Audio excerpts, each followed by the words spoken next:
Hey, guys. So this week we're talking about discernment and your inner channel.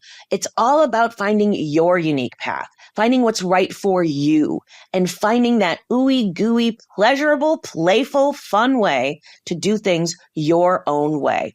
So last week, we were talking about the topic of really finding and discovering what's worthy of you.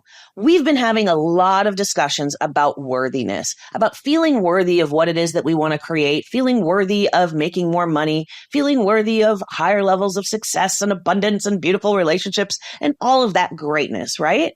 Last week, we talked about what's worthy of you, what's worthy of being in your life. And at the end of it, we discussed the difference between judgment and discernment.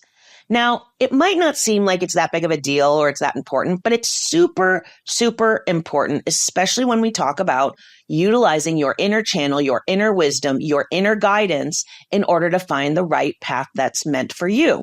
So, judgment is this concept where we categorize things into two basic categories. Either it's good or it's bad. It's right or it's wrong. It's this or it's that, right? Judgment is basically putting a blanket value statement on a thing and saying that it's garbage and that it's not good for anybody. That you'd be a fool if you like that thing, kind of a thing, right? Discernment, on the other hand, is saying this isn't right for me. This thing, this opportunity, this person, this, I don't know, dessert, whatever it is that you're deciding on, isn't right for me, and I don't have to have it. One of my favorite ways to really dive into discernment versus judgment is what I call the wine swish test. The wine swish test is when we take something in, whether that's a new opportunity, whether that's a dessert, whether that is, you know what I mean? What kind of coffee do you want this morning? We take it in, we sort of swish it around inside, we see how it feels. And if it's not right for us, we spit it out. We let go of that opportunity. We let go of that person that we're dating. We let go of whatever it is that's not meant for us. However, discernment, when it comes to this, means that when we spit it out, we don't go, oh, that's garbage. That's got no worth. That's got no value to anybody. We just go, that's not meant for me. No big deal. No big whoop. We don't have to categorize it into that yes or no, good or bad categorization that we do when it comes to judgment. The reason I'm really boiling this down here in terms of judgment versus discernment is judgment ends up keeping us trapped. Judgment actually will break your business and your ability to create more wealth. Judgment actually comes from a lack mindset. It comes from the perspective that this is good, and if it's bad, then we need to get rid of it. It comes from the perspective of it should be this way. It should look this way. Everyone should do it this way. This is the way it should be. It also comes from a place of this is right and this is wrong, which drives your perfectionism. It drives your need to, quote unquote, get it right. It drives your need to not have something, have something work out every single time perfectly and not be able to experiment and play with new opportunities. Think about it. Let's say you are in your business and you are deciding on a new freebie for your business, right? And you're saying to yourself, this one's good and this one's bad. This one's right and this one's wrong. Well, if you pick it and it doesn't work out, guess what's happened? You've now reinforced for yourself that this thing, that I don't have good judgment, that I can't trust myself, that this thing didn't work out and it's not right, which means that I didn't make the right choice. So that is going to drive my perfectionism. That's going to drive down my self-trust. That's going to drive down my belief that I can believe and have confidence in my leadership. And it's going to basically make me constantly question myself because I didn't get it, quote unquote, right the first time.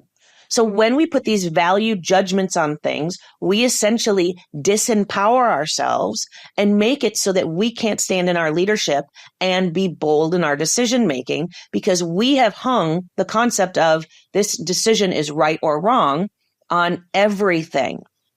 And what that does is it's constantly giving us feedback that when we get it wrong, we've done something wrong. We're in trouble. oh, this isn't safe. It's not safe to take risks. It's not safe. And then guess what happens? You guys hear me talk about it all the time. Our nervous system gets dysregulated. We start to feel really stressed out about making decisions. We start feeling really stressed out about trusting ourselves. We start getting really stressed out about going down our own unique path, and we don't trust it. And then we throw on the handbrake, and then we end up basically slowing down, questioning ourselves, constantly looking for clarity and certainty, constantly looking for the answers that are right, quote unquote, right, instead of saying, I'm going to try this. I'm going to play with this. This feels right for me right now. If it works out, great. If it doesn't, I can always shift, adjust, and pivot, because that is my pleasure that I get to do that. I can experiment with the next level. The other reason that judgment is really kind of, it will mess up your business basically, is that judgment is essentially a tribal mindset. Judgment comes from these really old parts of our brain where we are coming from this lack mindset of there's only so many resources to go around. So in other words, I have to judge whether that person is gets to be part of my tribe. And if they're good, they can come in and they can share the deer meat I just caught in my fire. And if they're bad, get out of here. And I'm going to try to kill you because there's not enough deer meat and fire to go around. This is where the judgy part of us comes from. It comes from what in psychology is called in-groups and out-groups. And it's about protecting resources. Protecting resources is all about the lack mindset. And it's about trying to make ourselves feel safe. It's about saying I've got to hoard all of these resources to protect myself so that I know that I'm safe, so that I know my tribe's safe. And I'm going to push out anyone and anything that threatens that, right? Think about that word, that threatens my safety. That concept, or that phrase, threatens my safety. That concept of threatening my safety is a lack mindset, and it's a mindset that comes from fear, anxiety, worry, stress, a feeling of there's not enough to go around. And think about how that makes you feel in your body. It probably makes you feel like tight. It makes you want to bring in all the resources, pull them all towards your body, right? This is that dysregulated nervous system that we're talking about. This is that sense that, by judging others, by coming from that lack mindset, we are perpetually stressing ourselves the F out and saying to ourselves, there's not enough to go around. I've got to cling to what I have. I got to hold on to it. I've got to be fearful of not getting more. And part of that process is judging things as good or bad, right or wrong.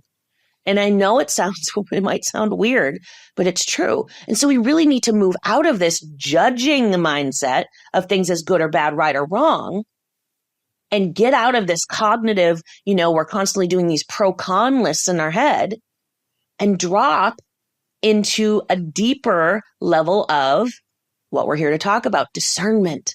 Discernment is, what's the flavor that's right for me? What is it that I want? What is it that feels good? What is it that feels like it is my light at the end of the tunnel that I am walking towards? What do I get to do? What am I here for? What am I excited about, right?